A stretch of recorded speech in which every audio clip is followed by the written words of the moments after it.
Hello, welcome back to Snowy Peaks Math 8 Unit 7 notes. We're going to be talking about today is this subject called transformations. Okay, so that's what Unit 7 is about. So in Section 1, we're going to talk about congruence. Okay, and what we want to talk about is determine the congruence of figures by measuring corresponding sides and angles, and identify and write corresponding parts of congruent figures. So we're using this word congruence, and we want to know, well, what does that mean? And what congruence means is we want to say that that's the same measure, okay? And so down here, we talk about this thing called the congruent symbol. So the congruent symbol is the notation used to indicate congruence. So, and what this is an equal sign with a little tilde on top, okay? And here, I'm going to write something out over here, okay? Let's say that XY has a length of 3 inches, okay? And PQ also has a length of 3 inches, all right? So I'm going to write out here that XY, that distance between these 2 points, is a length of 3 inches, okay? And that PQ, all right, also has a length of 3 inches, all right? Because the measures are the same, we can then conclude that XY, that line segment, is congruent to PQ, okay? And that's what we write. So another way to indicate this is with the tick marks, okay? So if I look at a figure here that show me 2 congruent segments, okay, these little tick marks, all right, so the tick marks, I'm going to call them tick marks, all right, indicate congruence. And I'm going to use the congruent symbol, because that's easier to use, okay? Now, we have congruent segments, but we can also have congruent angles. Now, remember, angles are how far something opens up, okay? So between 2 rays, what we have is we have these 2 figures, and we kind of like note how far this opens up, all right? So let me just say that angle A, in this case, is congruent to angle J, all right? And so let's just say that angle A is equal to 30 degrees, all right? And let's say that angle J is equal to also 30 degrees, okay? So I'm going to say 30 degrees, 30 degrees, all right? So therefore, if the 2 angle measures are the same, then we can say that angle A is congruent to angle J. All right, so all I'm doing is just writing stuff down. It's pretty simple. It's like saying that 2 things are the same. All right, but if I have a picture here, what I look for is I look for the arc marks, okay? And that's this here and here, all right? So my arc marks also indicate congruent, all right, that they're congruent. All right, and that's the idea, okay? So let's talk about congruent parts, okay? So congruent, over here, congruent segments have the same length, all right? So notice here, and I didn't mean to use 3 inches. I didn't see that down here. But AB is 3 inches and XY is 3 inches, okay? PQ is 2 inches, all right? So AB is congruent to XY, and you can come in here and you can simply put in your own tick marks here, but then you can say that XY is congruent to AB. All right, I'm going to put the lines above to indicate that I'm talking about a line segment. And then over here, congruent angles have the same measure. So over here, if I look at angle A is 51 degrees, angle B is 51 degrees, angle C is 128 degrees. Okay, because these 2 angles here have the same measure of 51 degrees, therefore these are congruent. Okay, so then I can say that angle A is congruent to angle B, all right, knowing that they have the same measure. Okay, let's take a look at the next one. Congruent figures. Okay, what we want to look at, which of the figures are congruent, all right? So if I look at this, I have 3 triangles here, okay? And notice that, as I look at this one, I have side lengths of 3.3, 4.7, and 6.8, okay? Notice how on this triangle, I have 3.3, but I have 4.7, this is 4.6, this is 7, and this is 6.8. So this one is different, okay? This one is not the same as this one. However, notice that for each of my side lengths on this triangle, if I look at this other triangle, all of the other side lengths match up, okay? So I have 3.3 here, I have 1 over here. Ooh, that's cool. If I have 4.7 here, I have 1 that's 4.7 here, 6.8 here, and 6.8 here. So the side lengths match up, okay? Also, look at the angles. I have a 26-degree angle, 26-degree angle. I have a 116-degree angle, 116-degree angle. Here I have a 38-degree angle and a 38-degree angle, okay? So these 2 figures are congruent, okay? And so what I want to look at is that, if we're talking about congruent figures, and let's write this out here, draw a line so we can separate that. And we want to say that one figure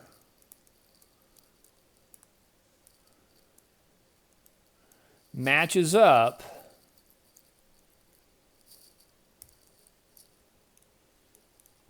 with another figure, okay? And basically what we want to say is that side lengths and angles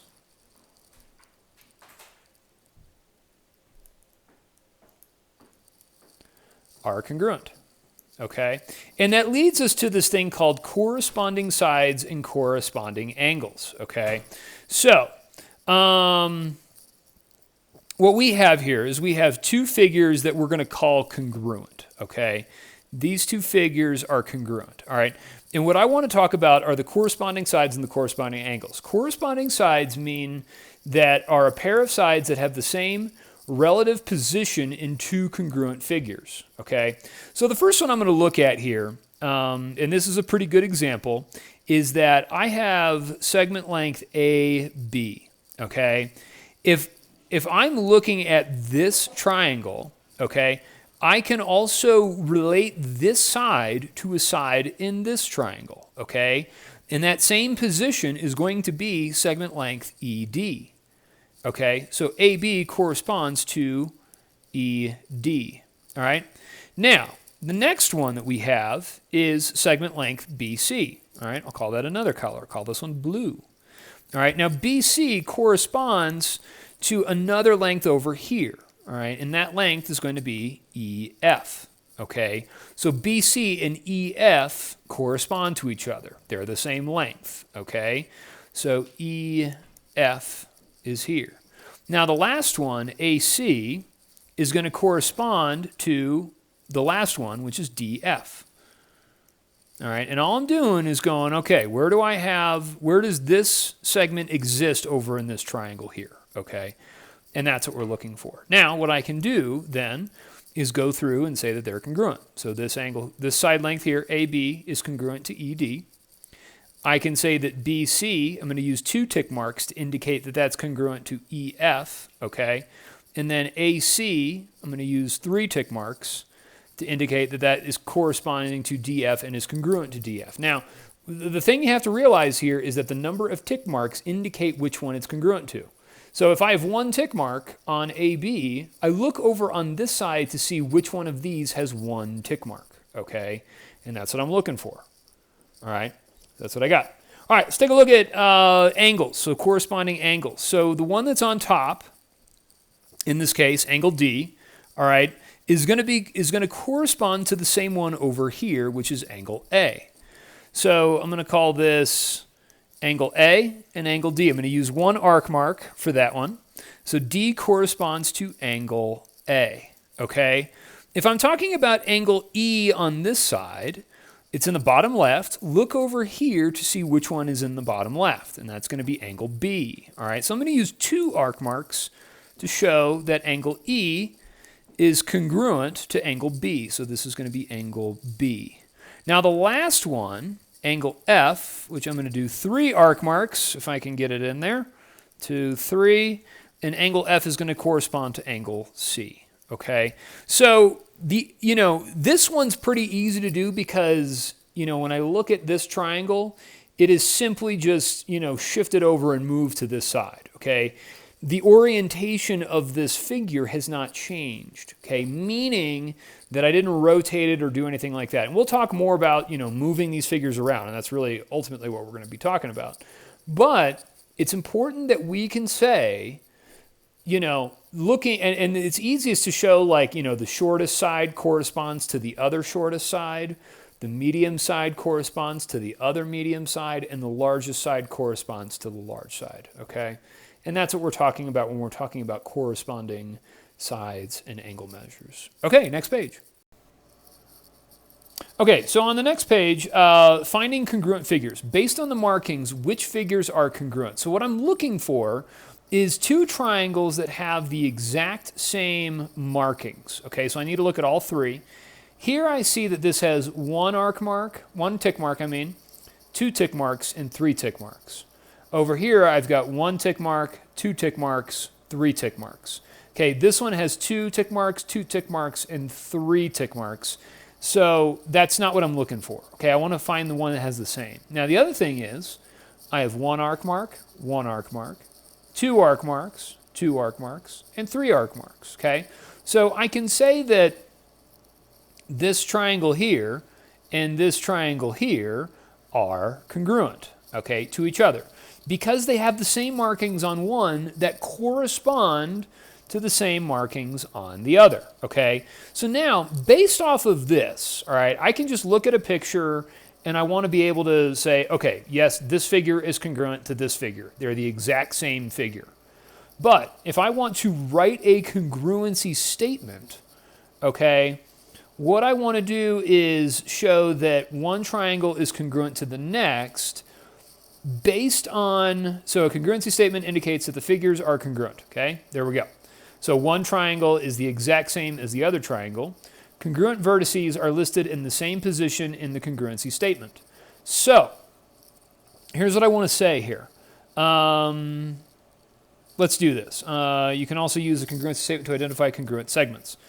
So let's do this. Let's start over here, and let's look. I got 1 arc mark, 1 arc mark, 2 arc marks, 2 arc mark, tick marks. So 1, 1, 2, 2, 3, 3. Okay. And then arc marks, I've got 1, 1, 2, 2, 3, and 3. All right, so that's what I'm looking for. All right, I'm looking for those and to see how they correspond. So the first thing I want to do, let's talk about angles. All right, angle J is congruent to angle M. All right, angle K is congruent to angle N. Angle I is congruent to angle L, all right? This helps me understand what points correspond with what, all right? Now look what I've got here, okay? I've got I corresponds with L, right? Notice how when I write my congruency statement for the triangles, that I is the first one that we start with, okay? Therefore, if I'm naming the other triangle, L has to go first as well, okay? If I talk about the next one, which is J, okay, that corresponds and is congruent to M, which shows up next in my statement. Now, K is last, so K and N correspond together, so those are congruent, okay?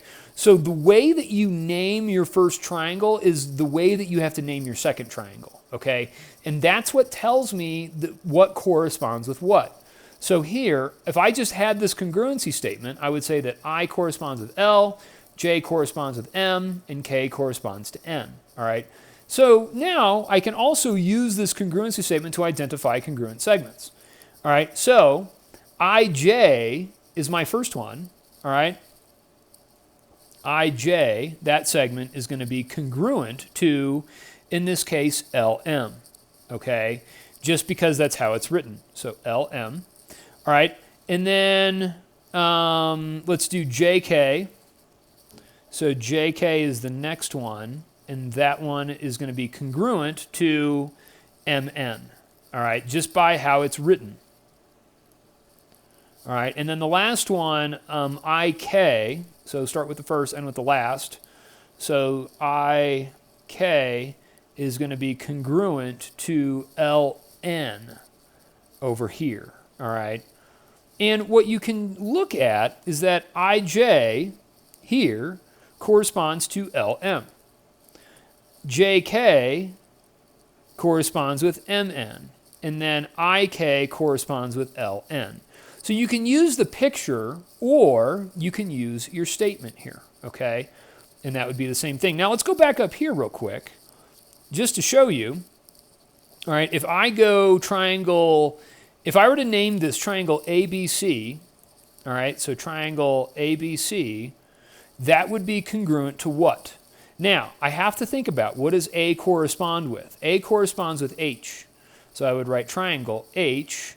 My next letter is B. B corresponds with J because it has one arc mark, so HJ. And then the last one would be K. All right, so that's how I would write that statement, and it's really important that we write those statements correctly. All right, let's take a look at the last question. Good. Okay, so on this last one, I've got the triangles shown in the graph are congruent. Write a congruency statement for the two triangles. Okay, so it tells us that they're congruent. Okay, but what I want to do is look at this and go, okay, I have length AB here. Now I can tell the distance between point A and point B. That's a distance of 1, 2, 3. Okay, and then I go over here and I go, which one of these has a distance of 3? Okay, and I look at from D to E. That's 1, 2, 3. So that one has a distance of 3. Okay, and then if I look at AC, that's another length I can tell. That's a length of 1, 2, 3, 4. All right, and then EF has the same thing. It's going to be a length of 4. All right, now I automatically know that BC is going to be a length of 5. All right, and I know that because this is a 3, 4, 5 right triangle. Therefore, DF is the same thing. Okay, so if I write this out as such, if I write triangle ABC, okay, I'm going to say that that's going to be congruent. So I start with A, B, and C. So I start with the length from A to B, which is a length of 3, and then go the length of the hypotenuse, okay? So it's important that we do the same thing over here. And I call this, so EDF is what we would want to say here, okay? Because we go the short leg and then the hypotenuse of that right triangle. So this is going to be triangle EDF, okay? Now, the other thing that I could do is I could call it ABC, that's just kind of what I choose, but I don't have to, okay? I could call this triangle BAC, all right? And start at this point here, go the length of 3, and then go the length of 4. Okay, and go around the triangle this way. So if I do BAC, then I have to do the same thing over here, and I would call this angle triangle DEF. So go the short leg, the longer leg, so the length of 3 and then the length of 4. All right, is the idea that I would do on that. So I would say this is triangle DEF. Okay, now we can go another way. All right, I can go triangle CAB. Let's not do CAB, let's do CBA. All right, so I can write this a number of ways. So triangle CBA is congruent then to, all right, so I start, so C corresponds with F. All right, so CBA, then I would go FDE. So triangle FDE, all right. In any case, you know, that's how I would do it. All right, so you want to make sure that you're talking about when you're writing these congruent statements, that you're talking about things that go in order, that correspond with each other with those points. So hope you enjoyed this video, and we'll talk to you soon. Thanks a lot. Bye.